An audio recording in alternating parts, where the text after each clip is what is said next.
thank you very much again, Ortega, for the kind invitation to come and speak to at such an important event. I too would add my acknowledgement of country to the traditional custodians of the land from which I'm speaking down here in Melbourne. The work that I want to present to you today is very recent. Hopefully it will be published imminently, but if you like, it's straight off the press, hot off the press, and is focused upon the immigration detention context. Now, I know that this is a relatively small minority of the total number of people in Australia that need the services of agencies such as STARTS and Cabrini and Foundation House. But they are very important, and they're very important because I think they represent an accelerated microcosm of the types of mental health issues and psychopathology that we see in the broader asylum seeker and refugee health context. Now, this is my disclosure slide. Although I have quite a number of disclosures, none of the agencies or funding organisations had any input into the content or into the material that I'm presenting today. The talk that I'm going to give is firstly, I'll move quickly through the context in which we find ourselves, because I'm sure that's familiar to many of you in the audience. And I'll also move quickly over the physical health issues, because again, I think they're of less relevance to this particular audience. Where I want to spend time is talking about the mental health consequences, and in particular, to provide a deeper understanding of the sorts of factors that we've identified, which I think are highly pertinent to the genesis of psychopathology and mental distress in asylum seekers and refugees. And if we have time at the end, I also want to talk about the policy contexts and implications of what we're seeing here in Australia, both with regards to Australia, but also within a global context. And I think also, if I have time at the end, a couple of comments about the repercussions that this policy has had on the Australian social fabric. So the Australian context, this is familiar to all of you. We have not filled the increased number of places, either in 2019-20, and almost certainly not going to be again in this financial year, although there's going to be an increase, obviously, in the number of Afghanis that are going to be coming from Afghanistan, which is very heartening news. And as many of you would be familiar, many of those people will end up in Melbourne and in Sydney, and I'm sure that we will be seeing them in our clinical work if we haven't already started. In addition to the refugee places, and this is the cohort that I want to spend most time on, as we'd be aware, there are about 31,000 at the moment unauthorised maritime arrivals. And these are people that arrived in the offshore maritime context up until 2013, 2014. The people that I am going to present data on are the group that were transferred, arrived by boat. They were then transferred to either Nauru or Papua New Guinea. They were designated as transitory persons. Most of those people have either been resettled in the US, that number is in the order of about 1,000, or have been transferred onshore to Australia, generally speaking, for a range of medical reasons. And there was obviously the cohort that came with the Medivac legislation, but many of you would be familiar that there were cohorts of people that were being moved prior to that and subsequent to that. I understand there are still approximately 230 people still in Nauru and Papua New Guinea, but as people would be aware, the cohort in Papua New Guinea will be moved elsewhere imminently. You also be aware, and this is clearly a highly significant factor, this cohort will never be allowed to resettle in Australia according to current policy direction. We don't know what that means longer term. We don't know what that means subsequent to the next federal election. But for the moment, they will not be allowed to be resettled in Australia. I have mentioned already the large or the cohort that have gone to the United States. There are also small movements to other countries, but the vast majority are still here onshore in Australia.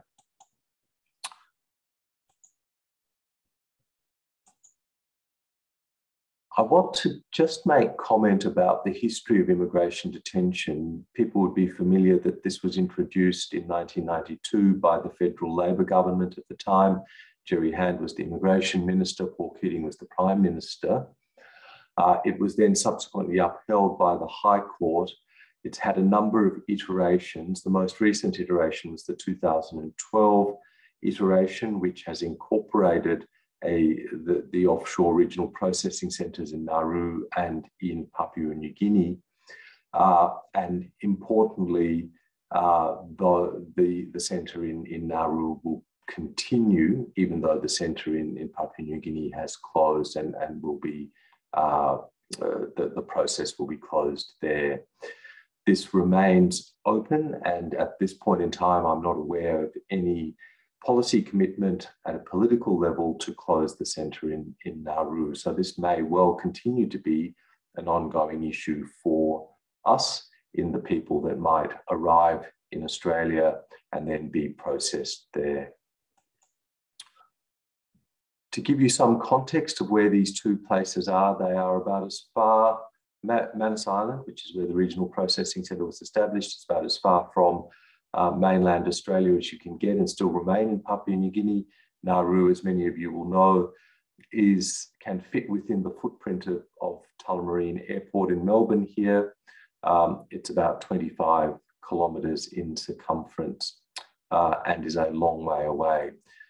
I think that the positioning of those centres served many purposes. One of those purposes was that it was very difficult to access. And as a consequence of not really being able to access those centres, the data, in particular clinical or health-related data, has been heavily restricted. And there's been very little in the way of published information from a health perspective from either of those two centres. The data that is available, we contributed to, and there were two particular pieces that I wanted to reference here. One is a report that I wrote for UNHCR, and then the UNHCR were able to read that into Hansard. The other was the derivation of the data from that particular report, which we were able to publish in a commentary in Lancet a few years ago. The reason I make mention of that is because the data that report generated, I think, is worthy of note. And that is what I'm showing you here. What you can see, and just constrain yourselves to the left-hand side of the slide here. So this is a sample of about 20% of the people that were detained in the Manus Island Regional Processing Centre. At the time, there was in the order of just over 900 people at the centre. When we surveyed a randomly selected population, we found that just under 80% met diagnostic criteria for post-traumatic stress disorder. 88.4% met diagnostic criteria for a depressive or anxiety disorder, and 93% met diagnostic criteria for either one or both of those disorders, which is an extraordinary number and certainly amongst the highest that's been recorded in the published literature that we are aware of.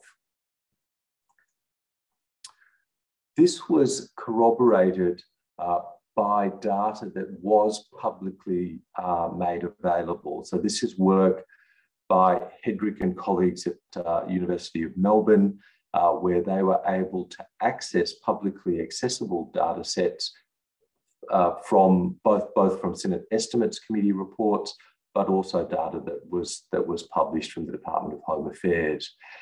They found that in the detained population, self-harm rates were 200 times that of the mainstream Australian population.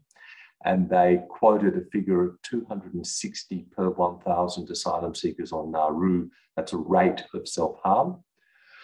Many of you would be familiar in particular with some of the more horrific and public examples of suicide attempts completed suicides in Nauru, which included self-immolations.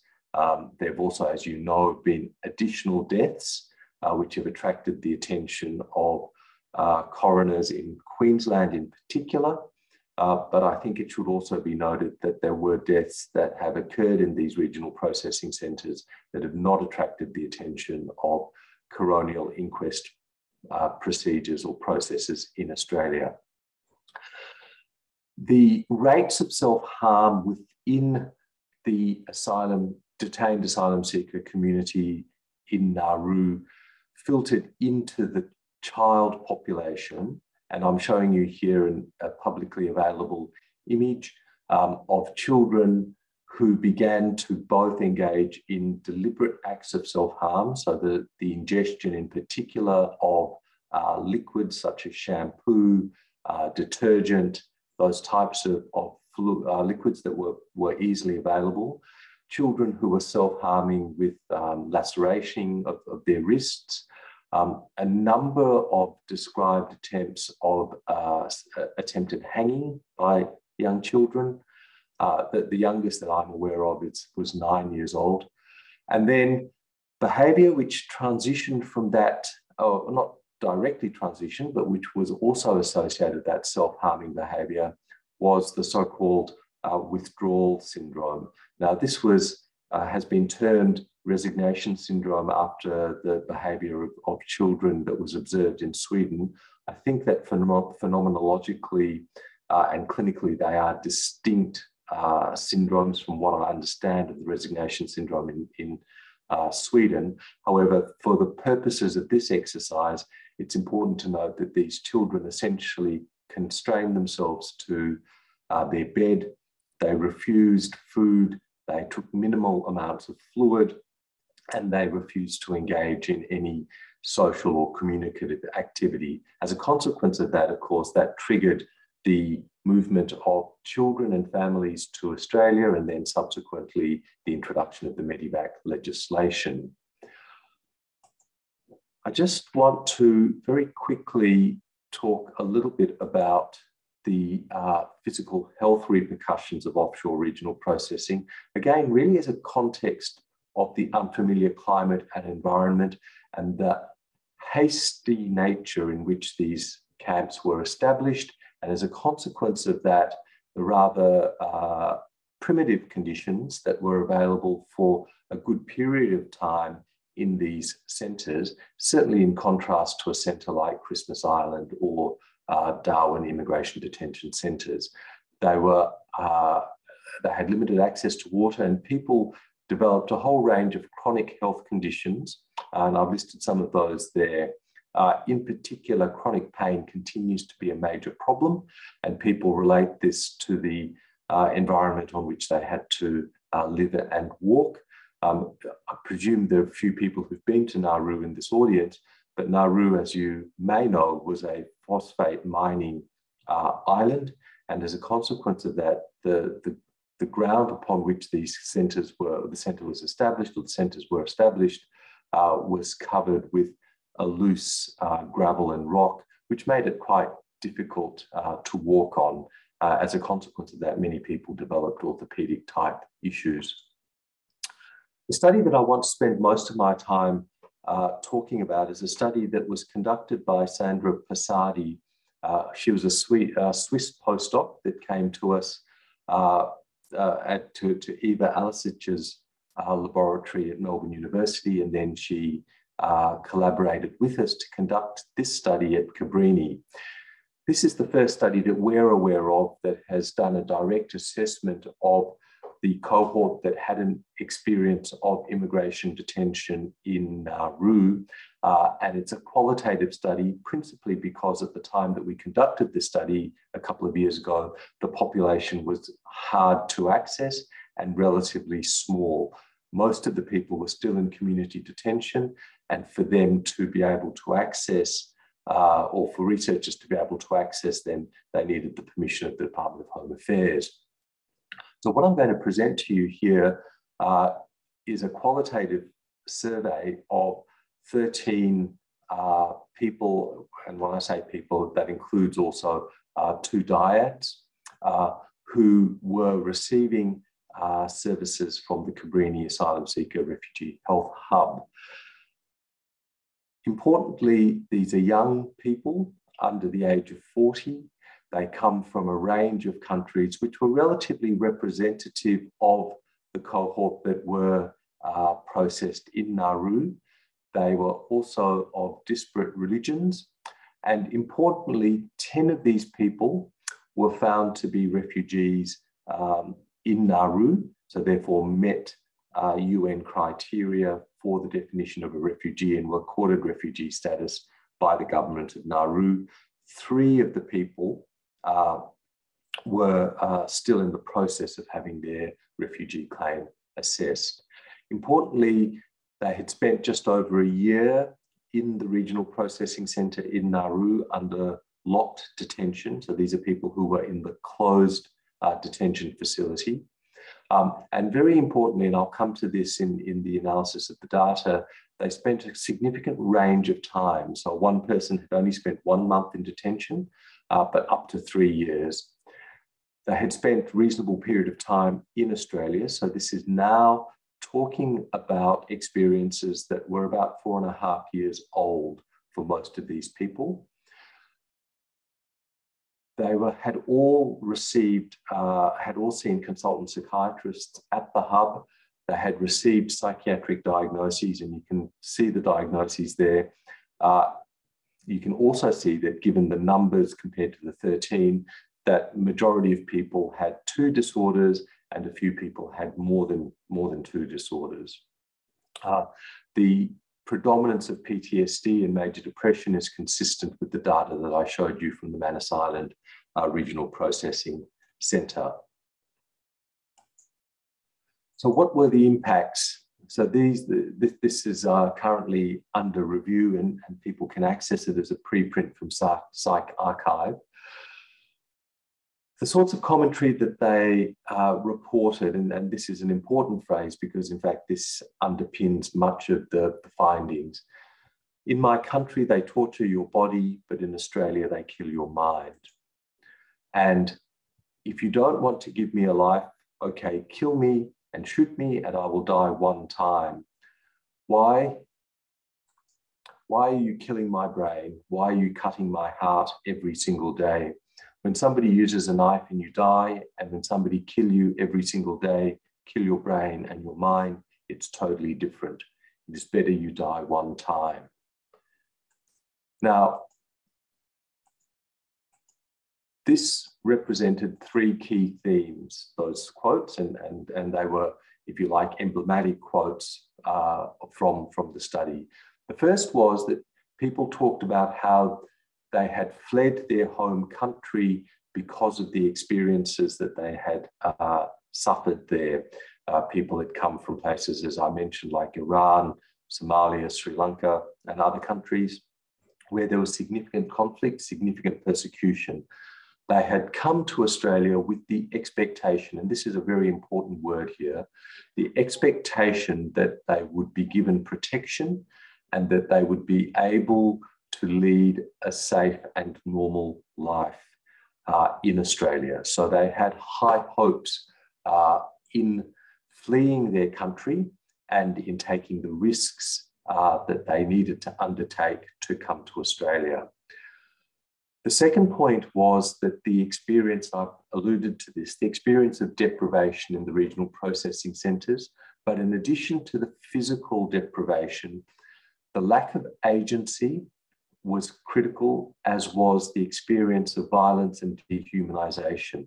This was after arrival both within the Australian context, but increased following transfer to the offshore regional processing centres.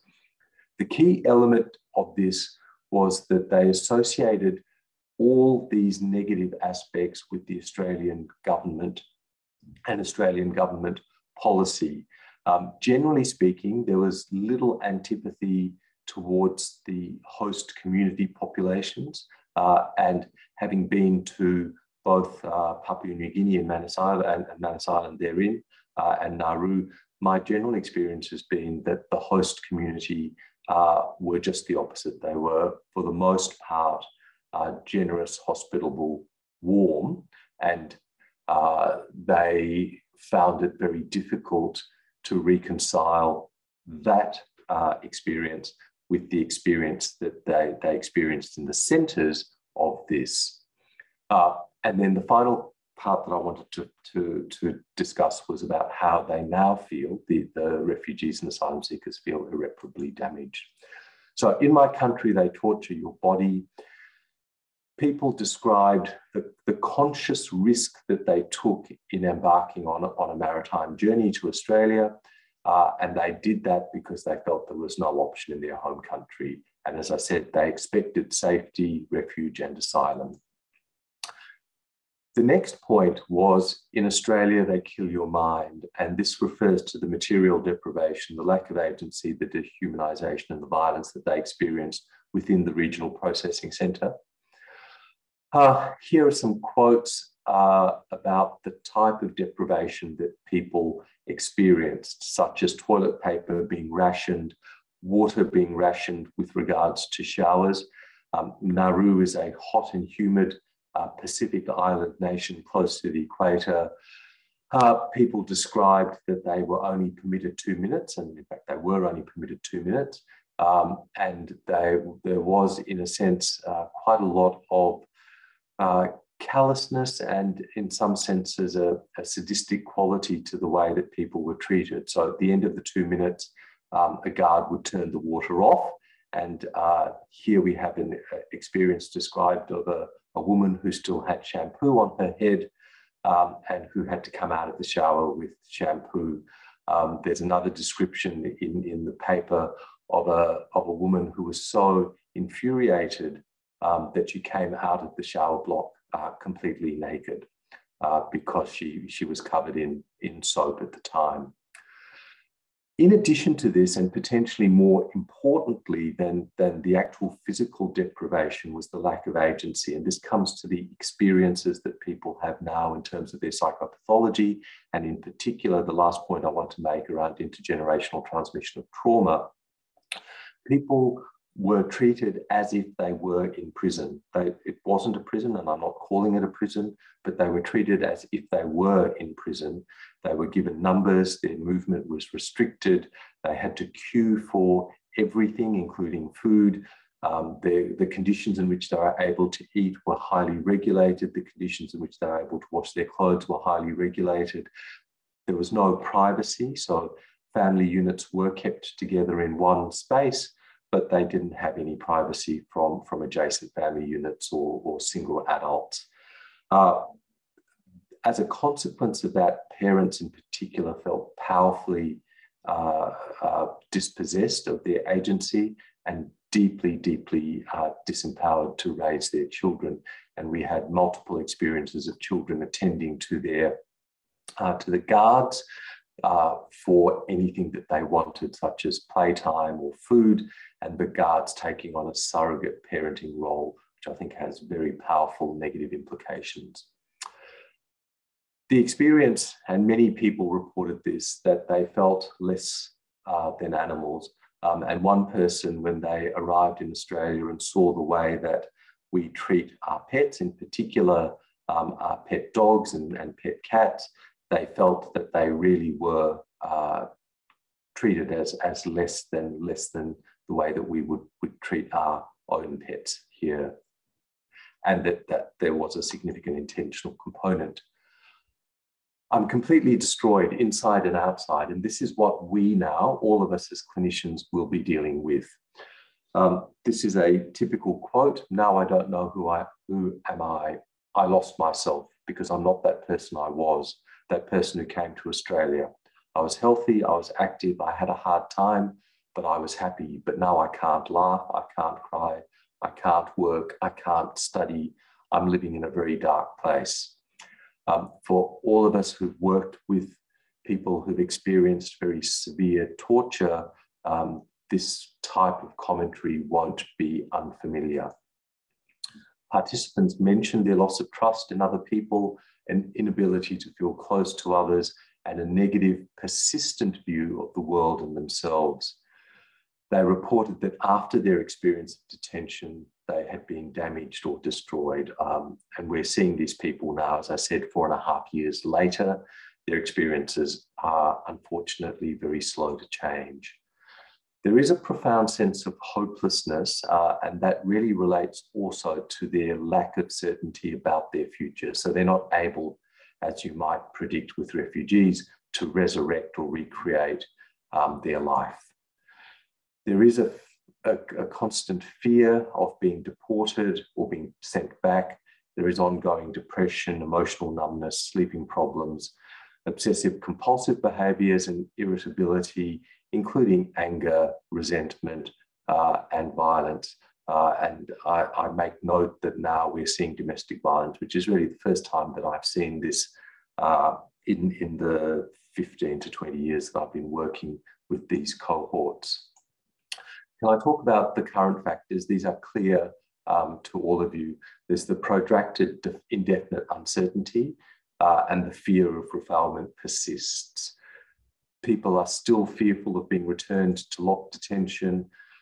The family separation, in particular of single adults not being able to see their spouses or their children. There are a number of patients that I'm seeing at the moment, and I'm sure many of you are seeing, who've never seen their child. So they left their wife who was pregnant. The child was born. The child is now 8, 9 years old, and they've never seen their child. Many people who are in ongoing community detention or who are on final departure bridging visa ease are unemployed or have no right to work. Many of them have lost their skills. The tragedy of this is that the children who've spent 8, 9 years, who've now finished school, that is, they graduated from year 12, are unable to engage in tertiary education. They had spent their time, many of these adolescents had spent their whole time believing that if they studied hard, that if they did as well as they could, that they might be able to create a future for themselves and for their parents, and have found that hope dashed. There's been no English language classes, so there is an element of cultural defamiliarization, a lack of acculturation with the host community now in Australia. And the ongoing detention, as you know, has a very significant impacts. All of us who've been in COVID-19 induced pandemic lockdown will have some experience of what this has been like. Very quickly, PTSD and major depression, suicidality. We have seen, as I've said, public acts of suicide, powerful and high levels of desperation and despair. There is a decay and crumbling of hope, and this is the hardest to deal with and to treat from a clinical perspective.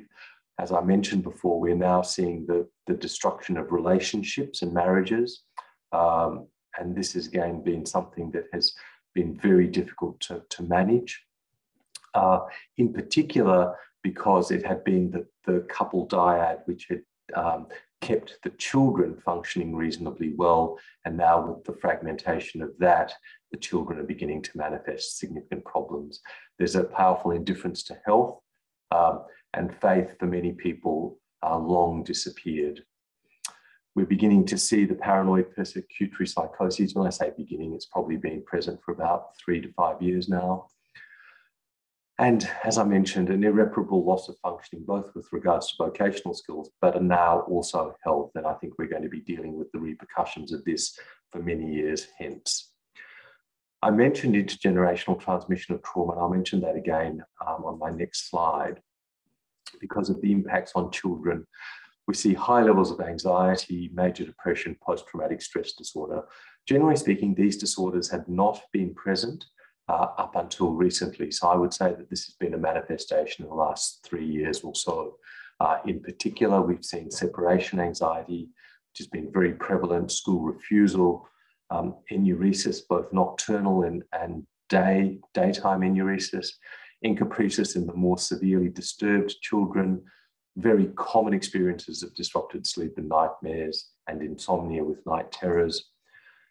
This is the disrupted attachment that I've seen, that I described before, both with significant parental mental illness, but also the loss of agency that parents experienced when they were in detention and have persisted to experience by not being able or being allowed to work or resurrect a normal life here.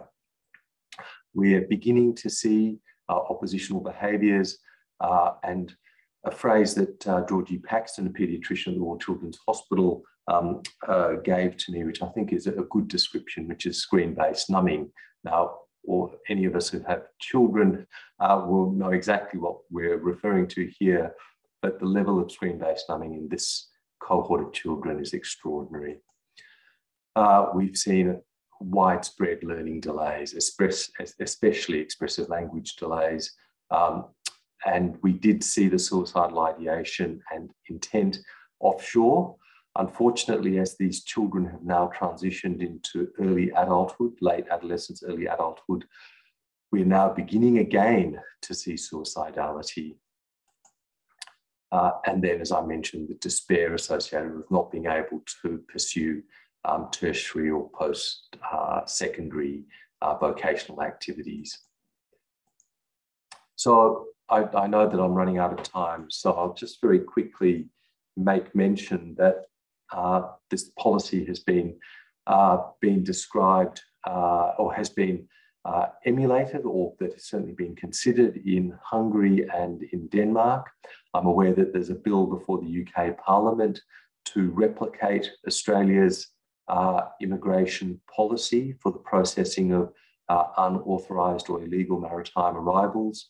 I've had significant interactions with various parliamentarians in the UK, indicating both the long-term consequences, but also that as a short-term intervention, it's unlikely to be successful in a place like the UK, where France is only 25 miles across the English Channel.